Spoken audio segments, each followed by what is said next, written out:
formation du gouvernement, c'est bien le Premier ministre Sylvestre Ilunga Ilukamba qui commence avec la famille politique du FCC, aussi du CASH, et aussi, il faut savoir, de confession religieuse. La société civile seront aussi au rendez-vous de cette rencontre avec le Premier ministre. C'est bien là le sujet que nous allons parler aujourd'hui avec un invité. Bonsoir à tous, vous êtes nombreux à nous regarder partout en République démocratique du Congo. Je reçois pour vous Norbert Yamba. Il est cadre de l'UDPS, avec qui nous allons entrer en profondeur de ce sujet. Monsieur Norbert Yamba, bonsoir. Bonsoir, merci pour l'invitation. Merci aussi d'accepter pour la deuxième fois notre invitation. Merci bien, nous sommes là toujours disposés à parler des questions qui intéressent la nation et la République. Norbert Yamba, la fois passée, nous avons eu à parler en ce qui concerne les négociations qui existaient entre FCC et CASH. Aujourd'hui, le gouvernement, les négociations sont terminées. Le Premier ministre va maintenant commencer à consulter les différents partis, c'est-à-dire le FCC, CASH et aussi la société civile, pour passer à la formation du gouvernement. Comment vous avez d'abord reçu le premier cas, dont le premier négociateur qui se sont entendus, jusqu'à tel point qu'aujourd'hui, le Premier ministre va commencer avec les consultations. Comment vous avez reçu cette nouvelle? Bon, il faut dire que il y a deux sentiments. Le premier sentiment, c'est de satisfaction, simplement parce que le FCC comme le CASH sont deux entités diamétralement opposées qui, visiblement, doivent travailler ensemble, coopérer ensemble pour l'intérêt de la République.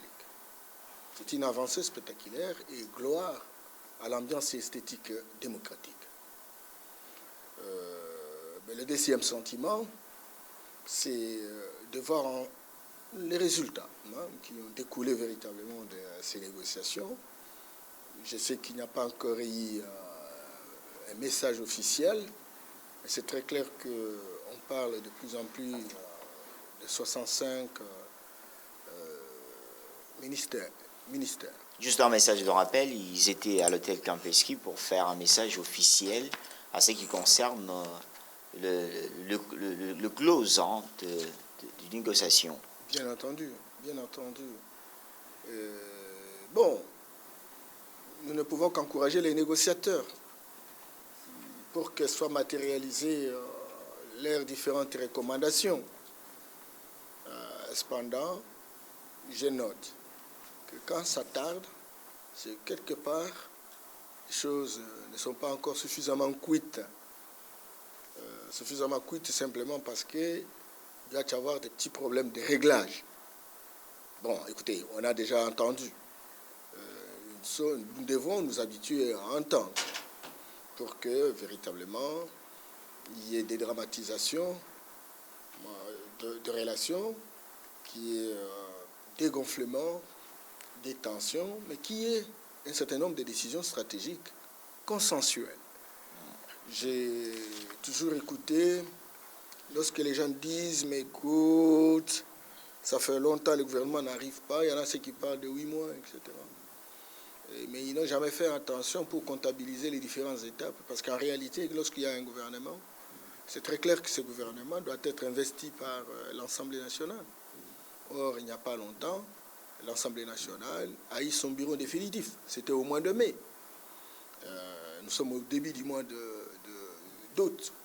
Donc, lorsqu'on réfléchit, on n'a pas l'air de comptabiliser véritablement ce temps qui a permis à ce qu'on ne puisse pas accélérer le processus sans qu'il y ait ce que nous pouvons appeler le bureau définitif. Bon, pour l'instant, je crois que le président de la République doit avoir eu des contacts avec le Premier ministre, doit avoir eu des contacts avec les différents chefs de parti, etc., pour définir un critérium qui permette à ce que les uns et les autres viennent au gouvernement l'idée qu'ensemble, on devra jouer au collectif dans la perspective de pouvoir relever le grand défi qui est celui véritablement de lutter contre la pauvreté de notre peuple. Débattons d'abord en ce qui concerne le close de ces négociations qu'on devait partager le poste ministériel entre le FCC et le CACH pour nous dire que les deux partis ont négocié pour l'intérêt du peuple parce que beaucoup contestent, approuvent la façon dont ils se sont mis d'accord. 65 ministères au total. Doit-on vraiment parler d'une négociation profitable au peuple congolais? Écoutez, Félix, je crois la dernière fois quand j'étais ici, je vous ai dit que l'IDPS, mon parti, j'allais dire l'IDPS, tout ce qu'il dit, s'est battu pendant plusieurs années pour que les intérêts de notre peuple soient pris en considération. Monsieur Norbert Yamba, vous venez de dire, vous vous êtes battu pendant 38 ans de lutte, mais ce qui se passe aujourd'hui, ça ne reflète pas le 38 ans de lutte de paix. C'est comme si vous êtes enfermé, vous n'avez pas cette liberté totale du pouvoir. Non, excusez. J'allais dire que nous devons quitter les débats des quartiers pour rentrer véritablement dans le débat qui relève d'une intelligence politique conséquente. Je vous renvoie par exemple à la situation de la France en 1986. Vous savez que le président Mitterrand est devenu président de la République et les socialistes sont arrivés au pouvoir. Depuis lors, le président Mitterrand avait ce qu'on appelle la majorité parlementaire.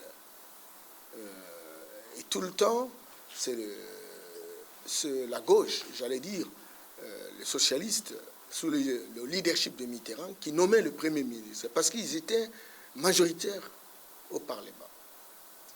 Et donc à la fin du mandat, on a procédé aux élections. Il est arrivé à 81, et à 86, il y a eu élection. Et Jacques Chirac est passé, donc j'allais dire, la droite a gagné les élections législatives. Et donc, on devait tout faire pour qu'on change le gouvernement.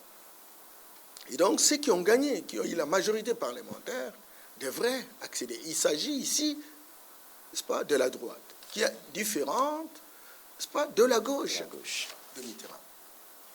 Et donc, le Mitterrand est resté président de la République parce que le mandat, c'était de 7 ans. Mais après 5 ans, la majorité parlementaire change.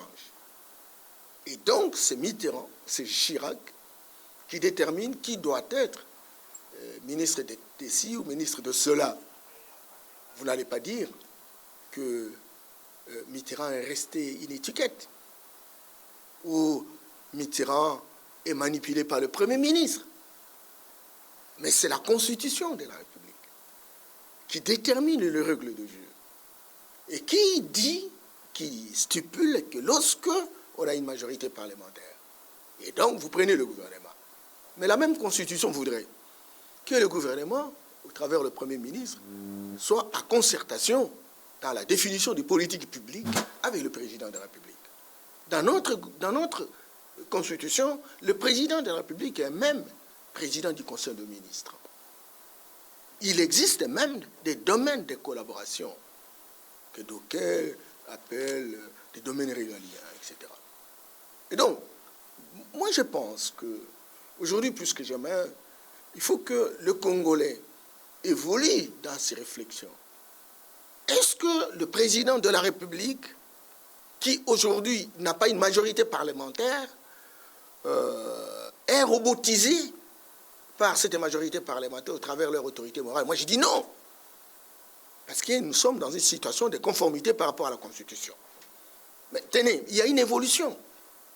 Une évolution simplement parce que le président de la République, en tant que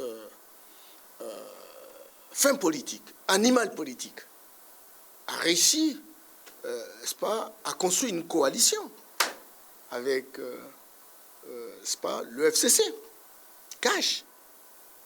Et donc, dans une coalition, et je crois vous l'avoir dit la dernière fois, qu'on est là en train véritablement de mettre en place une équipe nationale. Et lorsqu'il s'agit d'une équipe nationale, cette équipe devra être composée de différentes équipes sectorielles. C'est comme ça que lorsque vous avez besoin d'avoir une équipe qui s'appelle Léopard, on a besoin de joueurs de Mazembe, on a besoin de joueurs de Bilima, de Axe Vita Club, DSMP ou Renaissance, etc. Et lorsque Renaissance arrive, Mazembe arrive, Vita Club arrive dans les Léopards, ils ne sont plus Vita Club ni Mazembe, ils sont Léopards. Et il n'y a qu'un seul entraîneur, il n'y a qu'un seul meneur, il n'y a qu'un seul catalyseur, il n'y a qu'un seul stimulateur. C'est justement celui-là qui a assuré à faire la sélection. Monsieur Norbert Yamba, excusez, s'il vous plaît. Et c'est très important. S'il vous plaît, je voulais intervenir par là. C'est-à-dire, qui est l'autorité morale de la coalition FCC Cash? Puis écoute, vous cherchez l'autorité morale. D'abord, c'est une notion qui n'existe nulle part ni dans la Constitution, ni dans les lois et textes réglementaires de la République. Rien du tout. Alors, ça n'existe pas. Je m'excuse beaucoup. Mais le sélectionnaire, l'entraîneur, le catalyseur, mais c'est celui qui a défendu une thèse devant la population congolaise et qui a été élu sur base d'une vision politique. Et aujourd'hui, c'est Félix Antoine Tshisekedi Tshilombo qui est le président de la République. Les différentes autorités morales, qui du FCC, qui de CASH, ou d'AFDC, ou je ne sais pas quel groupement politique, sont essentiellement de fins privées qui n'ont aucun impact dans la gestion, dans la gestion de la République.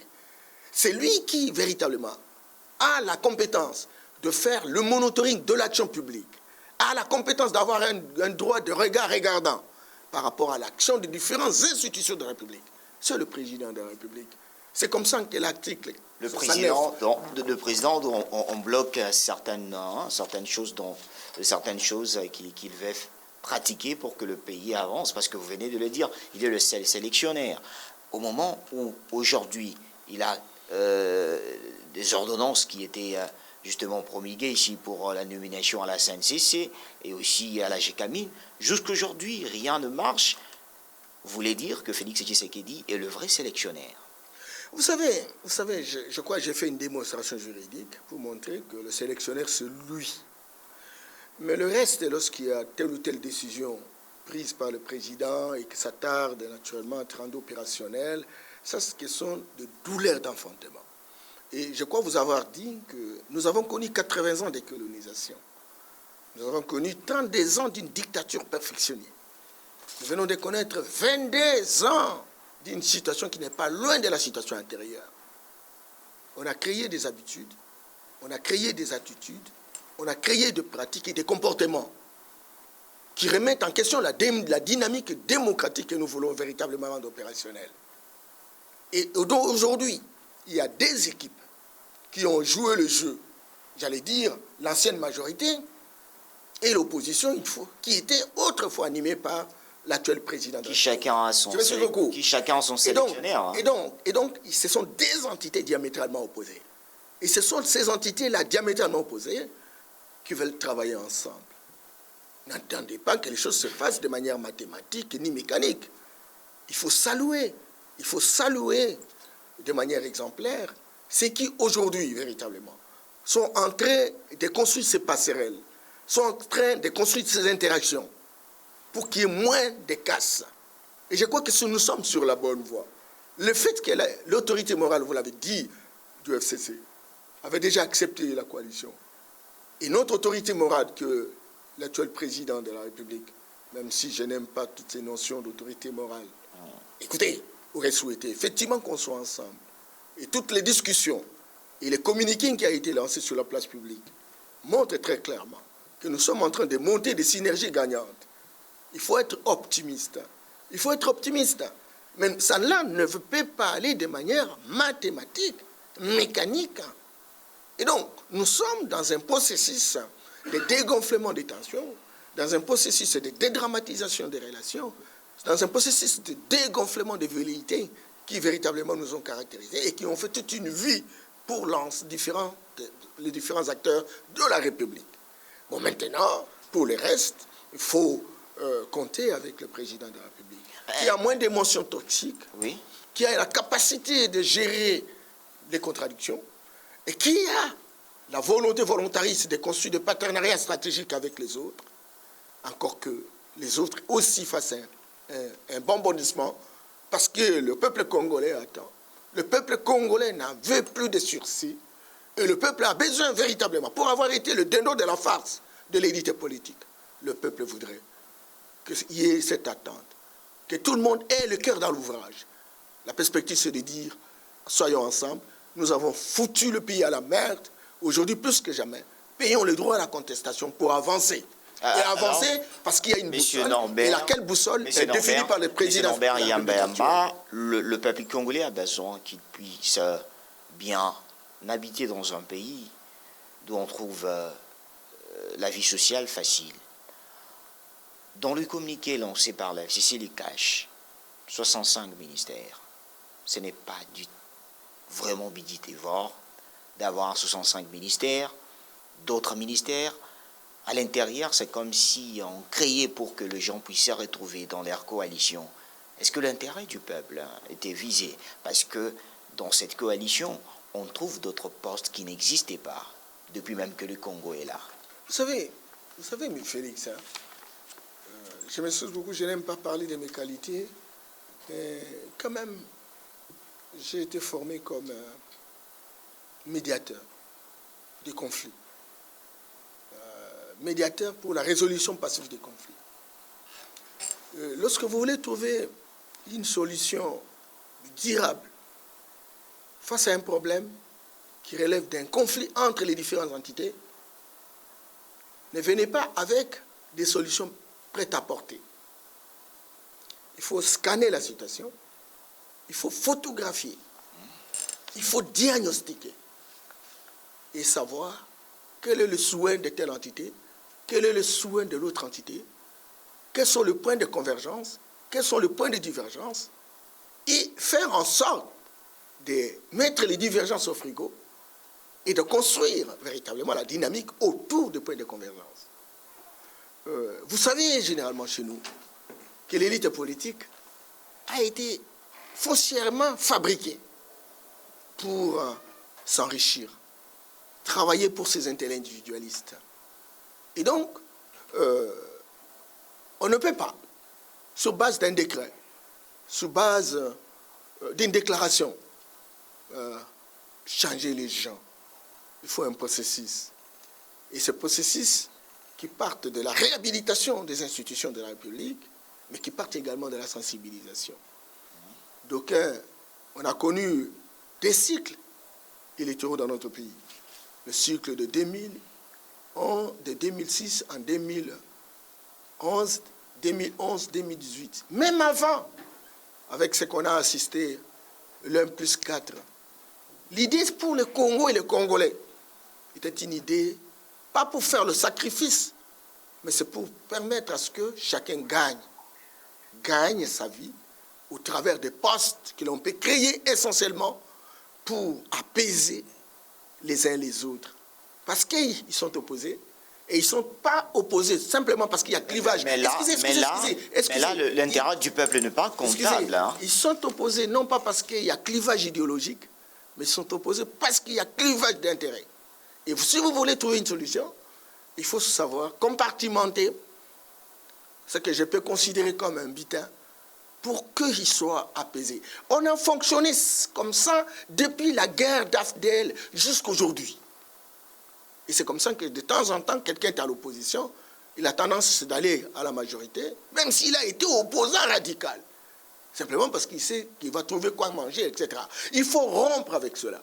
Et ça, c'est la volonté volontariste du président Félix-Antoine Tshisekedi aujourd'hui, pour dire que nous devons molariser la vie politique, la vie publique. Nous devons faire en sorte que chacun soit crédible, intègre.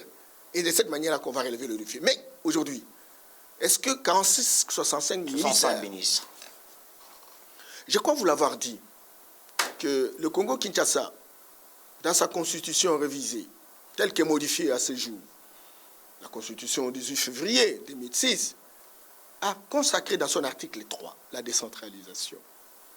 Et la décentralisation pose le fait que le pays sera gouverné à 3 niveaux. Le niveau central, le niveau provincial et le niveau local. Et donc, à chaque niveau, il y a ce qu'on appelle l'exécutif, l'organe délibérant, qu'on appelle généralement l'Assemblée. Au niveau national, vous avez l'Assemblée, le Parlement, l'Assemblée nationale, le Sénat.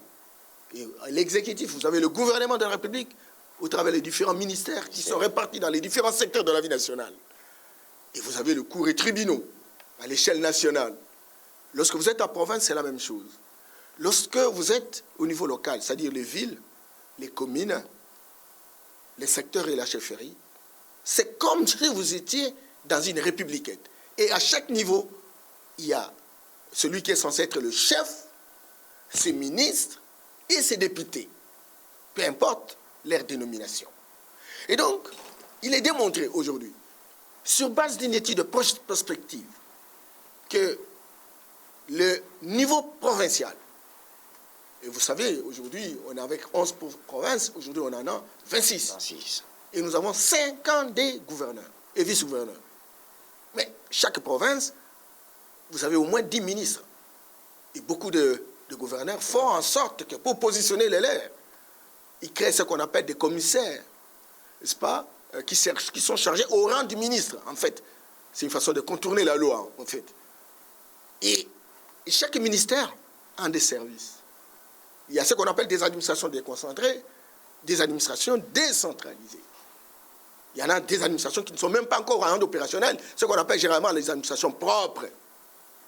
Il faut compter le nombre des administrations par ministère. Et lorsque vous allez au niveau des villes, les villes, les entités territoriales décentralisées sont au nombre de 1437, c'est-à-dire les villes, les communes, les secteurs et les chefferies. Et à chaque niveau, vous avez un chef de l'exécutif, vous avez un organe délibérant, vous avez des ministres, qu'on appelle généralement des échevins, et vous avez des administrations déconcentrées, des administrations propres. Aujourd'hui, depuis décembre 2018, vous savez, on est parti, en termes de fonctionnaires, 800 000 à 1 800 000. 1 800 000. C'est que ça demande de l'argent. Et généralement, lorsque on ajoute 60 ministères, 65.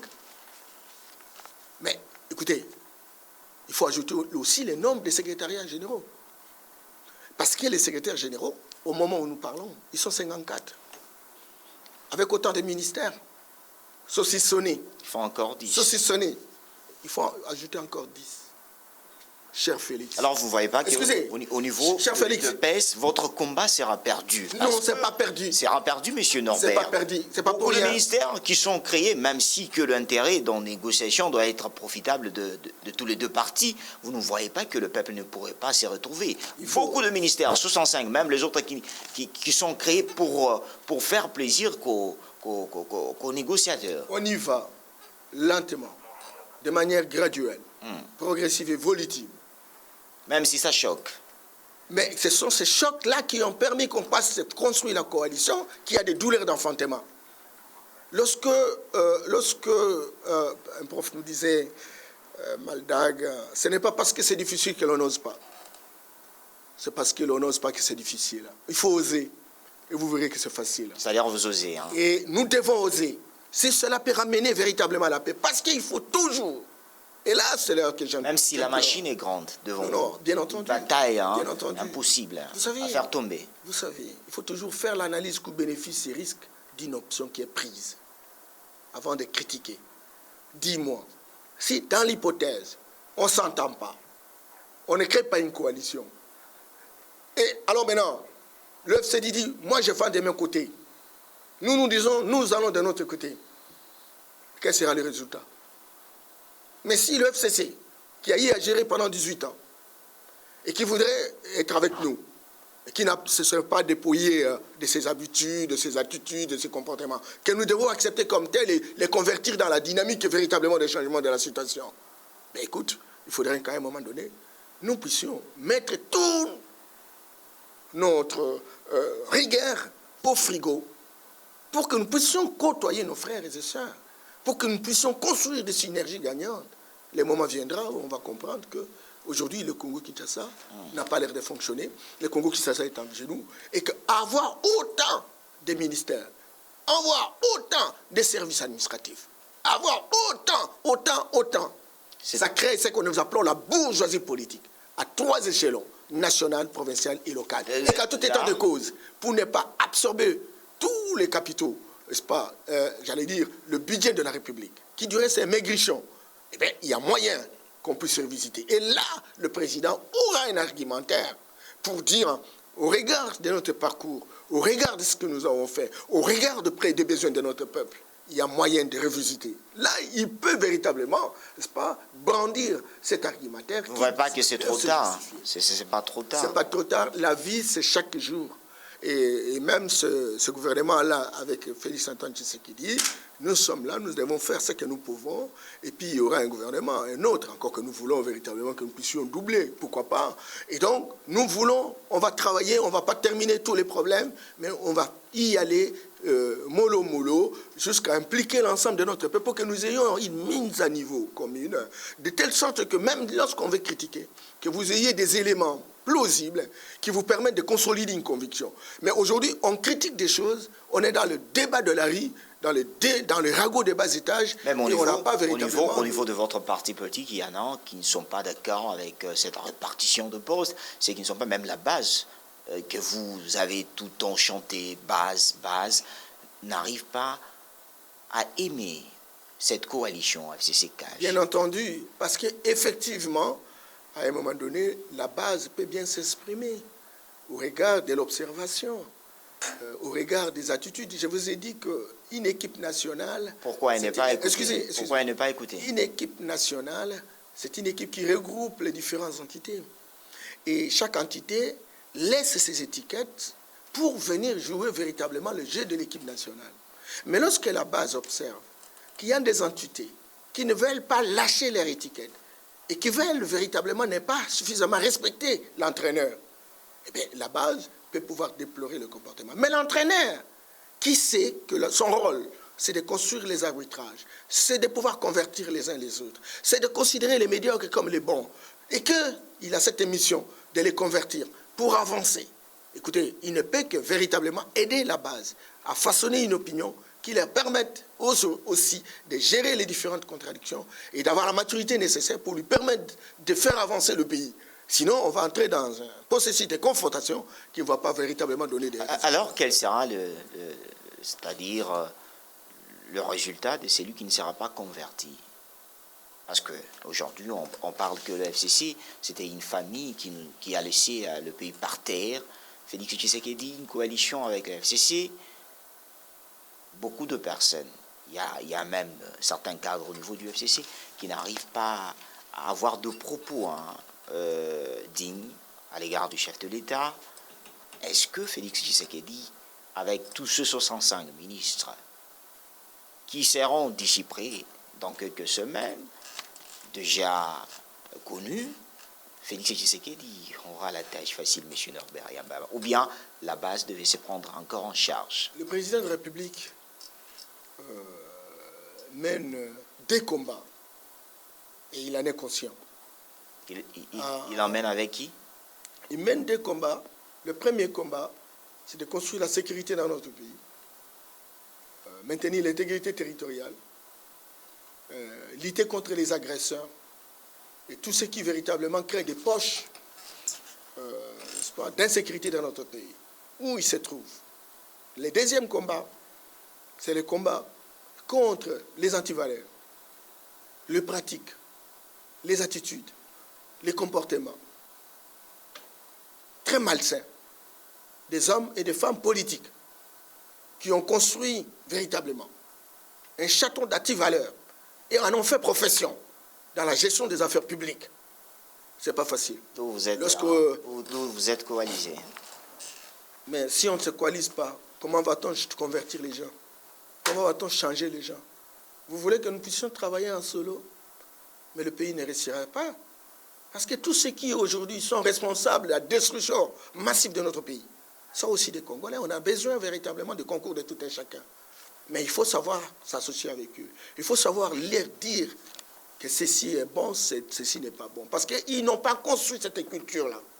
Et alors le faire, ce n'est pas un crime de lèse-majesté. Le faire, ce n'est pas une faiblesse, bien au contraire. C'est justement jouer le jeu d'une intelligence politique et professionnelle. Bien alors, maintenant, entre-temps, parce que les gens ne sont pas habitués à ce genre d'exercice, ils vont tout crier. Et on va même rabaisser le débat dans la rue. Mais la vérité finit par triompher. Nous allons partir d'ici près pour parler de consultation jusqu'à la formation du gouvernement.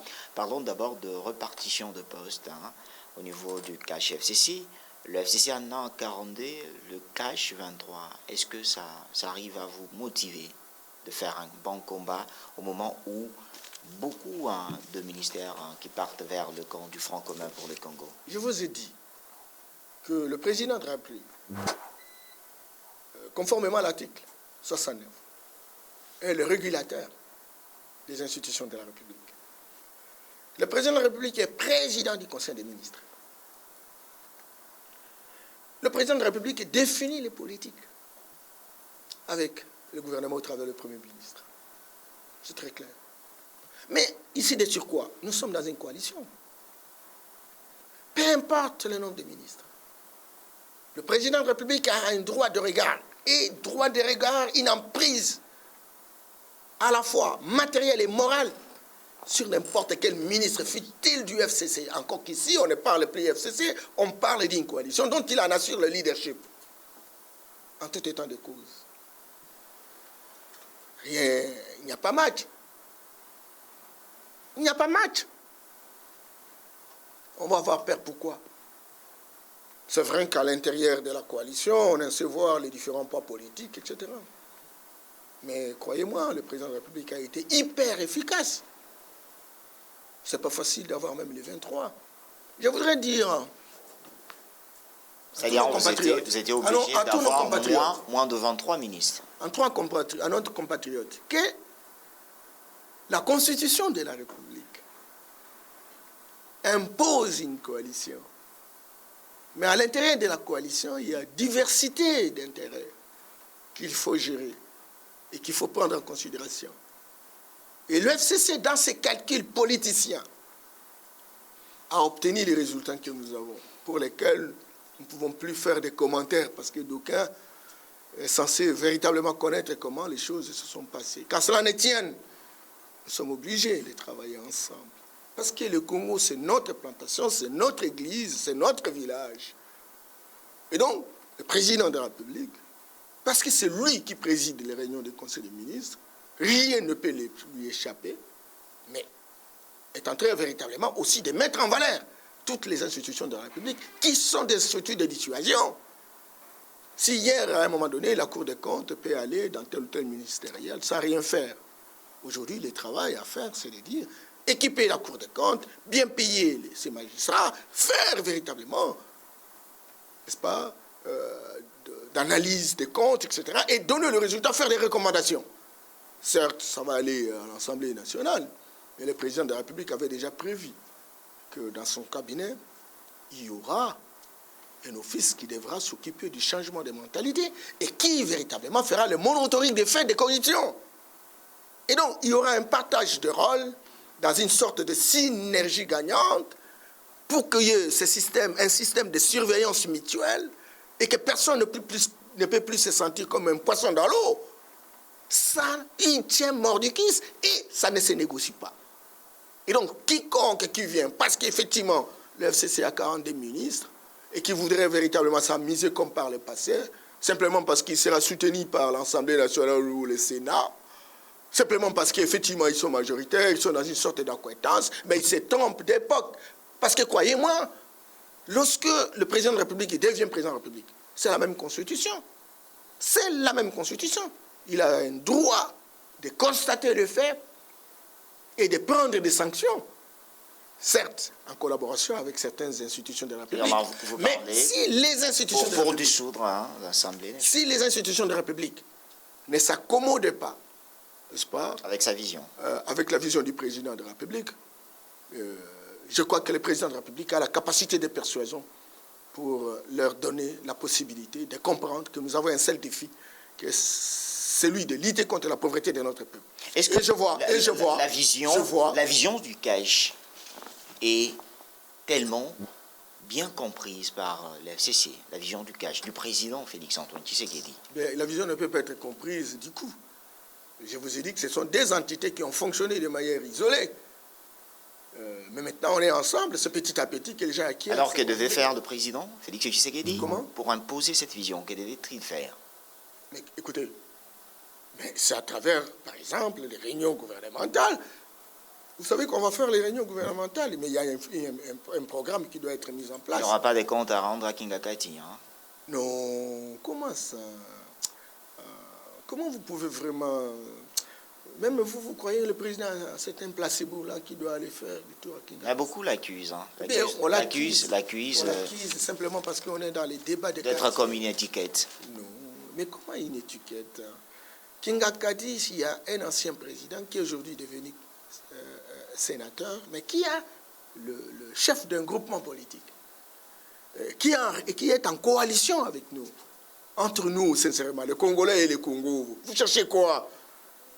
Si le président de la République, qui sait qu'il est en face d'un groupe qui a dirigé, et vous savez, le réflexe d'un groupe qui a dirigé, la tendance générale, c'est toujours de prendre le dessus. Et donc, pour que le Congo et les Congolais gagnent, il doit tout le temps être en contact avec l'autorité morale de ce groupe-là, discuter avec lui sur des questions stratégiques, dégonfler certaines tensions et permettre à ce que la machine fonctionne. Le faire, ce n'est pas une question d'aller rendre compte. Comment un président de la République doit aller rendre compte?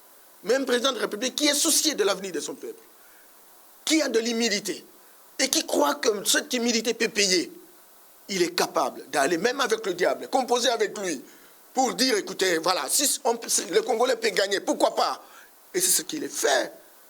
C'est ce qu'il fait. Et donc, il faut qu'on arrête ce que j'apprends, ce que j'attends, des médisances qui frisent vraiment une diffamation autour de la personnalité du président. Et je comprends pourquoi, parce que beaucoup de gens ne le connaissent pas assez.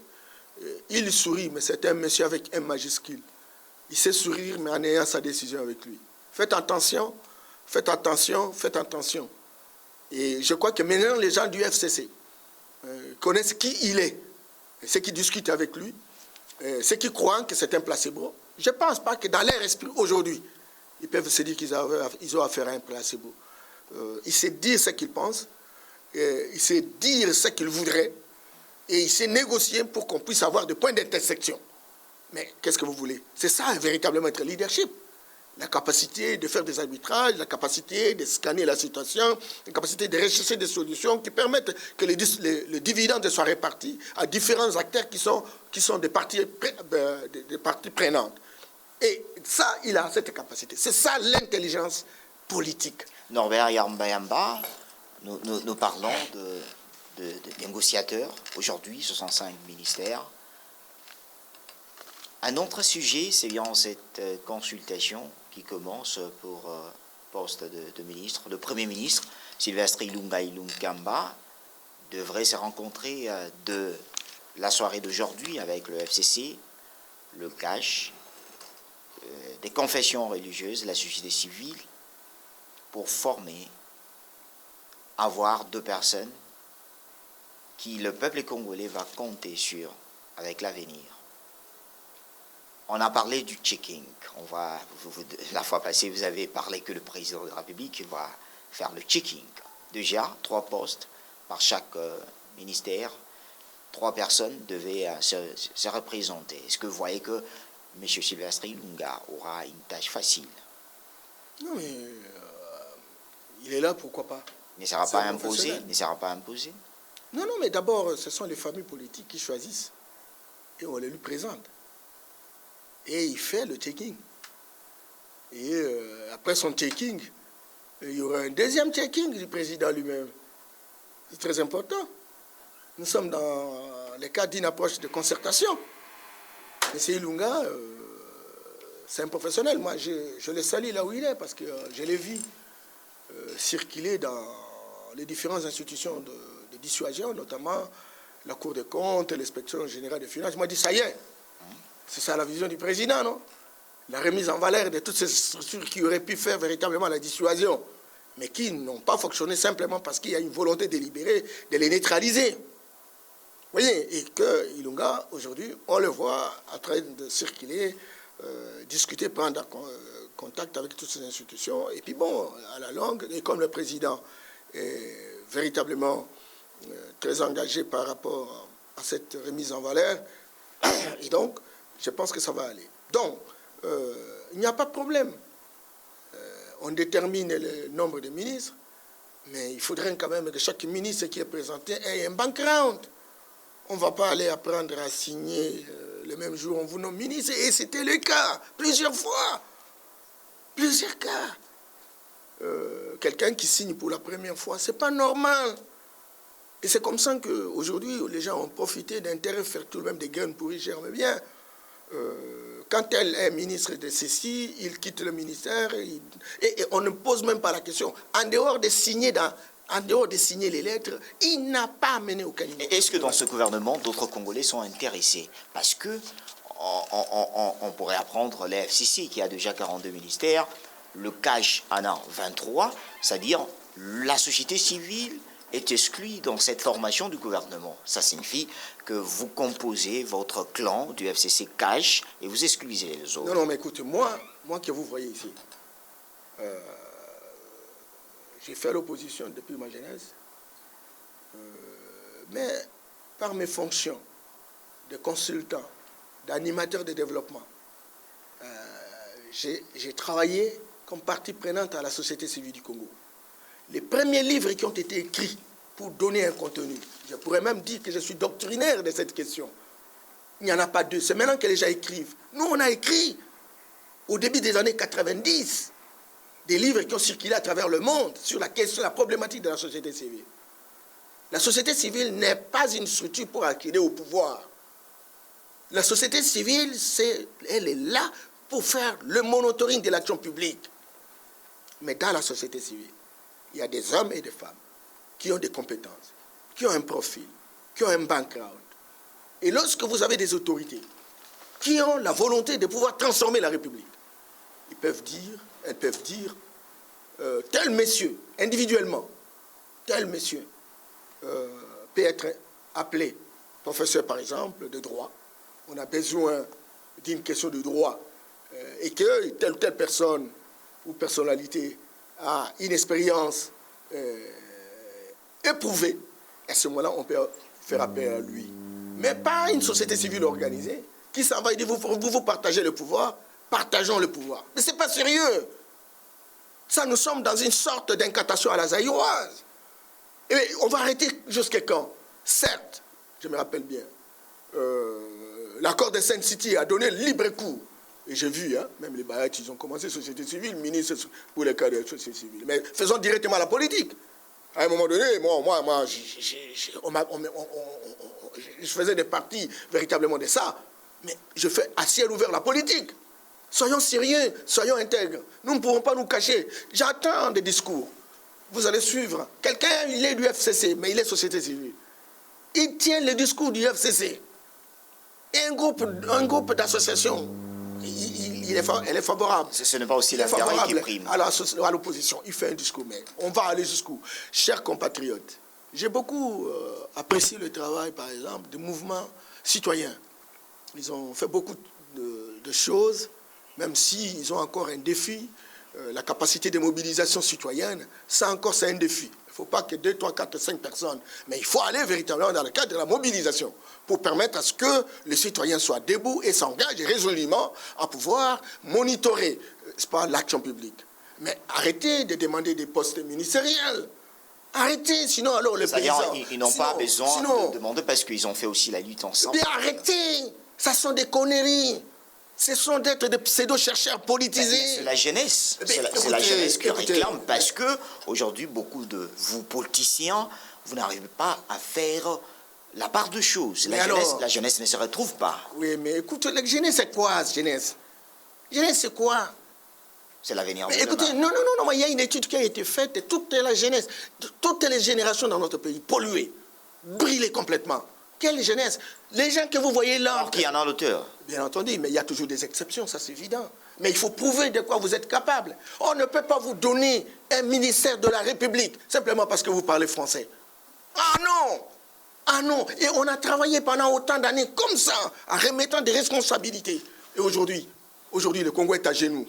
Il faut donner, vous savez, à la guerre comme à la guerre. On ne peut pas envoyer des stagiaires dans une salle d'urgence. Sinon, vous planifiez la mort. Les gens vont mourir parce qu'il n'y a pas de soins intensifs. Il n'y a aucune capacité pour le faire. Le Congo est dans une situation de bonbonne. On a besoin des hommes et des femmes qui sont capables de générer des stratégies et de l'opérationnaliser. Mais pas des gens qui font essentiellement des déclarations et qui n'ont battu leur vie qu'en faisant des déclarations. Et quand il aura terminé la déclaration, mais il ne connaît pas la formule pour sortir de la crise. Ce n'est pas normal. Ce n'est pas normal. Je conseille à mes compatriotes qui sont dans la société civile, ceux qui veulent faire la politique, ils doivent le faire à ciel ouvert. Sortons véritablement de l'hypocrisie. Sortons de cette manière de faire les choses qui, visiblement, soit on pose les actes, on a besoin d'avoir un fonds, un financement extérieur, ou soit pour préserver véritablement ce financement, on fait des déclarations. Entre-temps, on va vers les politiciens pour le cotiser. Je m'excuse beaucoup. Nous sommes presque à la fin. Votre dernier mot à ceux qui vous regardent partout en République démocratique du Congo, dans cette émission Carte sur table, aujourd'hui, Sylvestre Ilunga Ilunkamba commence avec ses consultations entre la FCC, le CAJ, la société civile. Quel message Non, je voudrais remercier... Vous passez au Premier ministre. Est-ce qu'il sera libre? Je voudrais remercier tous mes compatriotes qui m'ont suivi. Peut-être que j'ai été dur, mais j'ai voulu véritablement brandir ces choses-là à la place publique. Je sais qu'aujourd'hui, plus que jamais, la situation de notre pays, c'est une situation très difficile.